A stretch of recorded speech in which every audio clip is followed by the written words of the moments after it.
Let me say something most people are not ready to hear. If you never learn how to be alone, you will never know who you truly are. Now, I'm not talking about the version of you that performs, not the version of you that's shaped by approval, and not the version of you that adapts to survive. I'm talking about the real you. You see, modern society is terrified of silence, terrified of stillness, terrified of being alone with its own mind. And I get it. That's exactly how I felt when I first moved into this apartment here nearly 3 years ago. And I remember turning the key to the door and I looked down and my hands were shaking. I was scared, I was fearful. But here's the truth. You know, if there's one thing that I've learnt in almost 3 years of living here, and that solitude is not loneliness.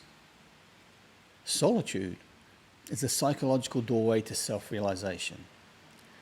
And one of the greatest minds to ever study the human psyche, Carl Jung, who was a protege of the famous psychiatrist Sigmund Freud, he understood this deeply.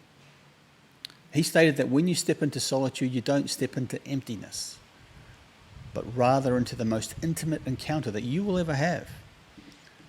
And that's an encounter with your own self, your true self, stripped of every mask, every voice that the world has placed upon you. Solitude is not the absence of others.